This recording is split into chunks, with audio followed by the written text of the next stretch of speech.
Hello viewers, আজকে অনেক দিন পরে ভিডিও নিয়ে আসলাম। তো অ্যাকচুয়ালি আমি খুব এক্সাইটেড একটা ব্যাপারে। এই জন্য আজকে অনেক ক্লান্ত থাকা সত্ত্বেও এবং হাতে আসলে অনেক কাজ আছে, তো সেগুলোর পরেও আমি আসলে এতটা এক্সাইটেড যে ভিডিওতে না এসে পারিনি। আমার ইচ্ছে করছিল যে অনেক বড় একটা পোস্ট লিখবো, কিন্তু সেই পোস্ট লেখার মতো সময় আমার হাতে নাই, বা আমার কেন যেন মনে হচ্ছে যে লেখার মাধ্যমে আমি মানে আমার যে অনুভূতিটা, আমার এখন যে অনুভূতিটা হচ্ছে সেটা আমি হয়তো ঠিকভাবে প্রেজেন্ট করতে পারবো না। তো এখন আমি জানি না যে আমি আসলে ভিডিওর মাধ্যমেও আমার যে উচ্ছ্বাস সেটা প্রকাশ করতে পারছি নাকি। অ্যাকচুয়ালি কিছুক্ষণ আগে শর্মিলী জাহান রুমি আপু, উনি হচ্ছে আমার সম্পাদিত কিশোর থ্রিলার গল্প সংকলন সেটা নিয়ে হচ্ছে একটু আগে একটা ভিডিও রিভিউ দিয়েছেন। তো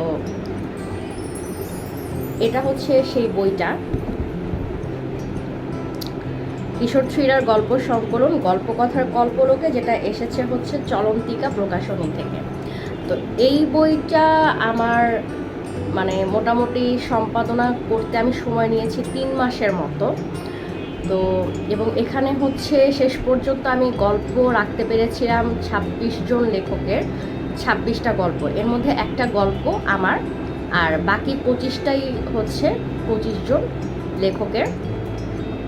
তো এই সংকলনটা নিয়ে প্রথমে যখন আর কি ঘোষণা দেওয়া হয়, প্রথমে এটা করার ইচ্ছে ছিল যে শুধুমাত্র শিশুতোষ গল্পগুলো আমরা রাখবো, এবং প্রথমেই ঘোষণা দেওয়া হয়েছিল যে বইটার থিম হবে থ্রিলার সংকলন। কিন্তু কেন জানি না, দেখা গেছে যে লেখাগুলো আসছিল অনেকেই বুঝতে পারছিল না যে, বা হয়তো যেটা আমরা সার্কুলার দিয়েছিলাম যে থিমটা হতে হবে থ্রিলার, এটা অনেক লেখকই বুঝতে পারছিলেন না। তারা দেখা গেল যে এমনি অন্য কোনো জনরার, যে কোনো জনরার গল্পই পাঠিয়ে দিলেন।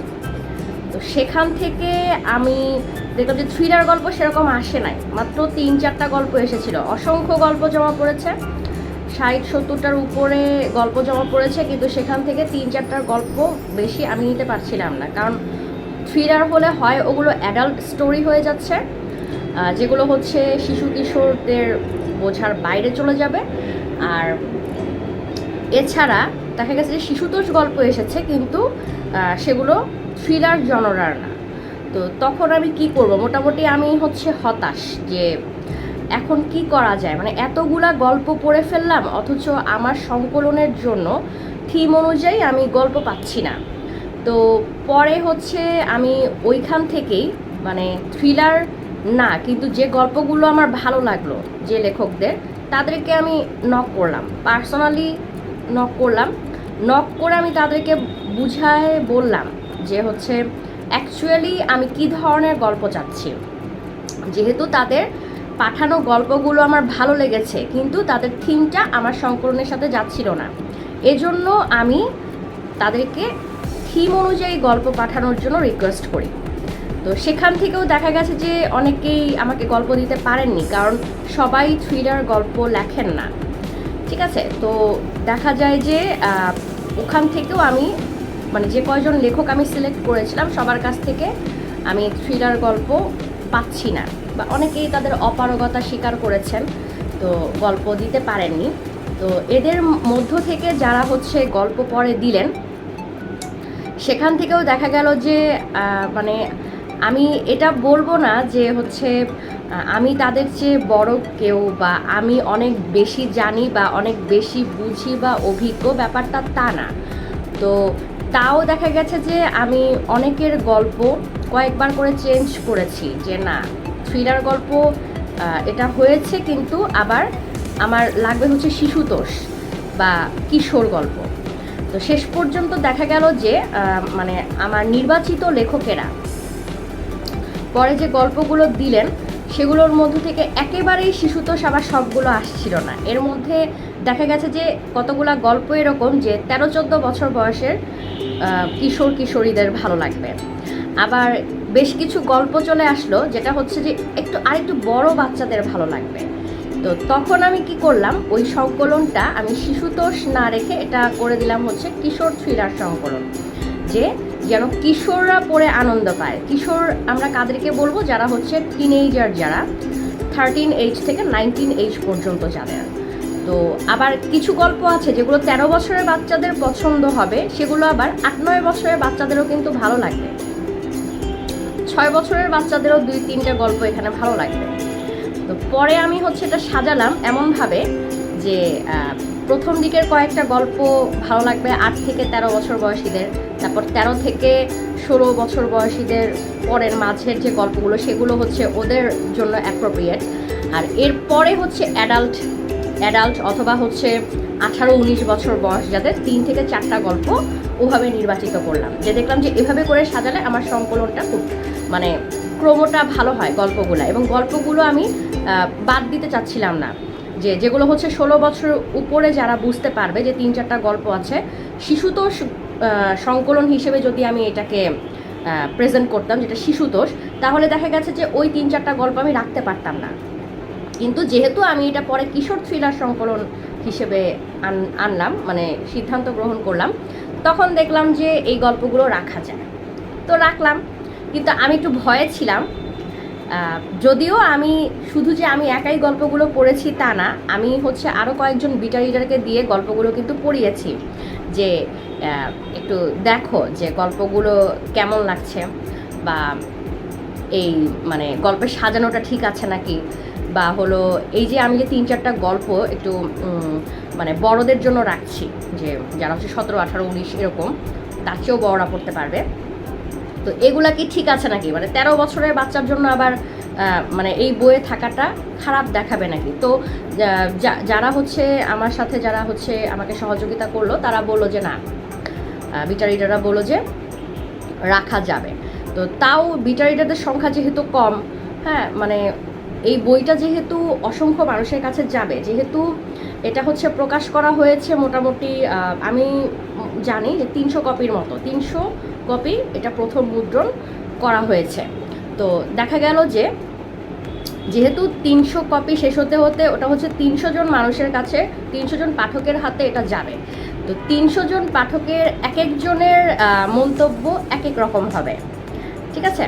তো মানে 300 জন পাঠকের এক এক রকম, এক একটা গল্প এক এক রকম ভালো লাগবে, খারাপ লাগবে এরকম।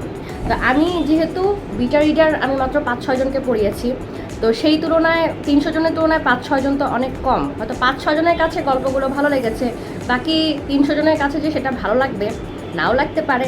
তো সেই ভয়ে আমি ছিলাম, এবং আমি গল্পকথার কল্পলোকে মেলায় বেশ ভালোই সেল হচ্ছে, যেটা হচ্ছে আমি আশা করিনি, আমিও আশা করিনি, প্রকাশকও আশা করেননি, কারণ আমাদের বইটা আনার কথা ছিল নভেম্বর খুব বেশি হলে ডিসেম্বরের মধ্যে, যে মেলার সময় যেন কোনো সমস্যা না হয়।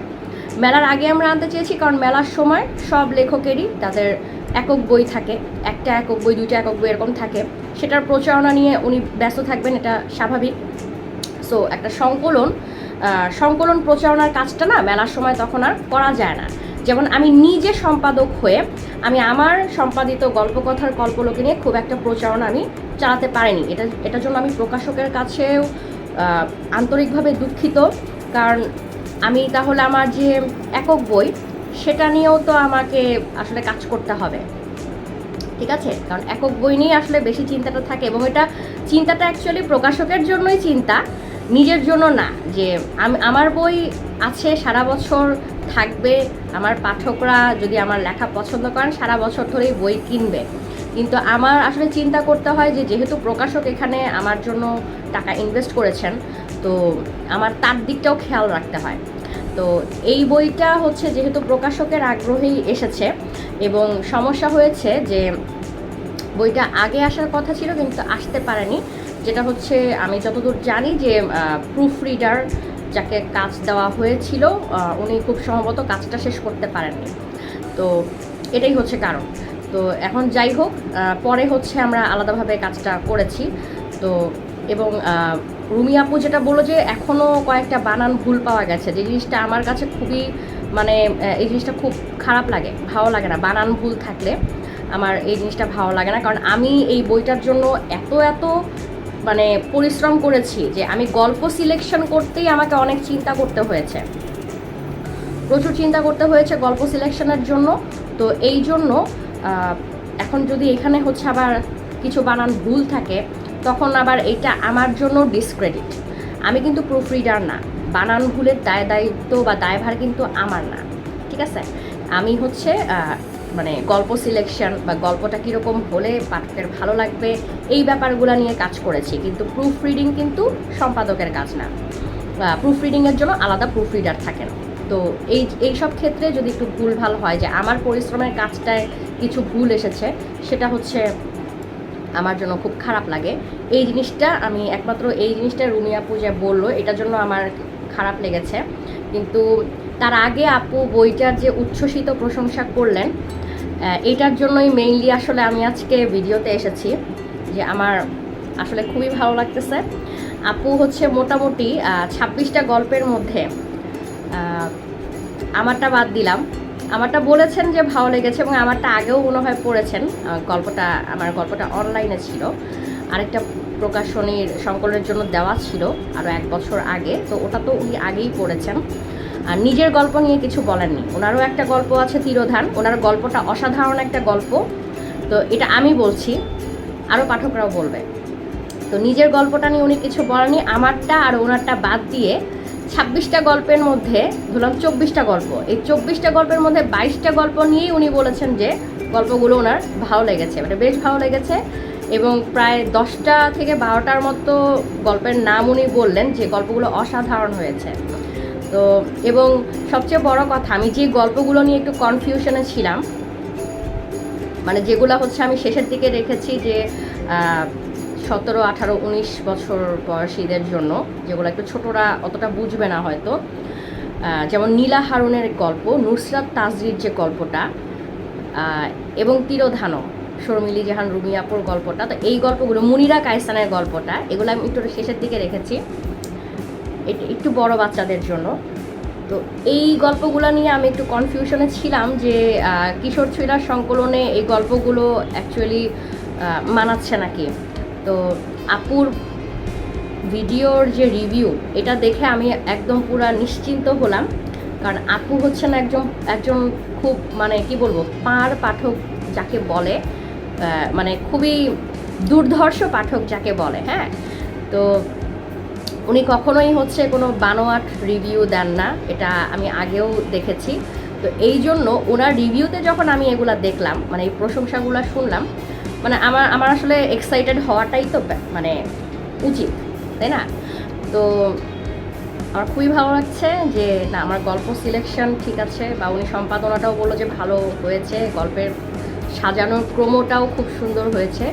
ইভেন ওনার তো ভালো লেগেছেই, ওনার যে বাচ্চা আছে, খুব সম্ভবত আমি তাকে দেখেছি এবার মেলায়, খুব সম্ভবত তার বয়স 8 বা 9 এরকম, এর বেশি হবে না। তো সেও 3টা গল্প পড়ে ফেলেছে তার মায়ের সাথে, এবং তারও খুব ভালো লেগেছে। প্রথম যে গল্পটা আমি রেখেছি, জাহান সুলতানার জলপরি, এটা আমি আসলেই প্রথম দিকে রেখেছি, কারণ এটা হচ্ছে 7-8 বছরের বাচ্চারাই বেশি পছন্দ করবে, এবং এই গল্পটা খুব আকর্ষণীয় একটা গল্প। এবং জাহান যখন আমাকে এই গল্পটা দিয়েছে, মানে এই গল্পে আমার সেরকম কোনো কারেকশন করতে হয়নি, ঠিক আছে? তো এরকম আর কি গল্পগুলা। রায়হান মাসুদের অতলান্তিক একটা দারুণ একটা লাভক্রাফটিয়ান হরর। রায়হানের আমি গল্প সিলেকশন করার জন্য প্রায় কি বলবো 17 থেকে 20টার মতো গল্প পড়েছি, যে আমি ওর কোন গল্পটা রাখবো। সে যথেষ্ট ধৈর্যের পরিচয় দিয়েছে, একটার পর একটা গল্প আমাকে ট্যাগ করেছে যে আপু এটা পড়ে দেখেন, যে এটা হয় নাকি আপনার সংকলনের সাথে।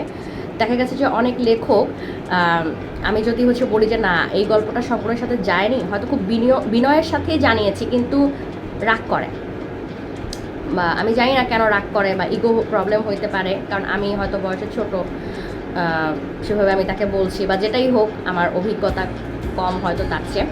কিন্তু আমি দেখছি যে রায়হান মাসুদ, এই ছেলেটার মানে লেখাগুলা, মানে সে হচ্ছে খুব, এটাকে কী বলবো, মানে সে যেরকম লেখে সেরকম পাঠক সারা নাই। হ্যাঁ, বা তার গ্রুপে যেরকম পাঠকরা তার গল্প পড়ে, তার বই ওভাবে হয়তো যাচ্ছে না, কিন্তু ছেলেটা অসম্ভব অসম্ভব অসম্ভব ভালো লাগে। এবং তার এই যে এই লাভক্রাফটিয়ান হররটা, এইটা আমি তার অনেকগুলা গল্প পড়তে পড়তে পড়তে পড়তে তারপর মানে আমার থিমের সাথে কিশোর গল্প, তো আর কিশোরদের জন্য লেখে না, একটু বড়দের জন্যই লেখে, তো যাচ্ছিল না। এবং যখন এই লাভক্রাফটিয়ান হররটা অতলান্তিক, এটা যখন আমার হাতে পড়লো, মানে আমি একবার জাস্ট খালি পড়েছি, সাথে সাথে আমি ওকে নক দিয়ে বলেছি যে এই গল্পটাই আমার লাগবে, এই গল্পটাই আমার চাই। তো যাই হোক, এটা নিয়েও রুমি আপু অনেক প্রশংসা করলেন। তো সবাইকে বলবো, মানে আর মেলার আর 2 দিন বাকি আছে, কেউ চাইলে গল্পকথার গল্পলোকে বইটা কিনতে পারেন, এবং কিনলে ঠকবেন না। আপনি যে টাকাটা দিয়ে কিনবেন, আপনার টাকাটা একদম উসুল হবে। মানে এক একটা গল্প এক এক রকম সুন্দর। আর যাই হোক, এই গল্পকথার গল্পলোকে নিয়ে এতক্ষণ বললাম, এবং আমার প্রকাশক একটা কথা বলেছেন, যেটা হচ্ছে সংকলন, গল্প সংকলন মেলার মধ্যে খুব একটা যায় না বলে প্রি অর্ডার হয়। কিন্তু আমার প্রি অর্ডারের জন্য আমি এই বইটাকে সময় দিতে পারিনি, প্রি অর্ডার খুব একটা হয়নি, কিন্তু মেলায় বেশ ভালোই যাচ্ছে। প্রচ্ছদটা খুব সুন্দর, এবং প্রত্যেকটা গল্পের সাথে আবার লুৎফি রুনার সুন্দর সুন্দর ইলাস্ট্রেশন আছে। হ্যাঁ, এই যে, তো এবং এই বইটার আরেকটা জিনিস রুমি আপু যেটা বললেন, যে খুবই সিম্পল গল্প হয়তো খুব সিম্পল, আপনি পড়ে যাবেন, পড়ছেন, আপনার মনে হবে যে হয়তো এটা তো পরিচিত গল্প, লাস্ট লাইন পড়ার পর আপনাকে আবার ফিরে আসতে হবে, হ্যাঁ এটা আমি কি পড়লাম। তো ব্যাপারটা এরকম।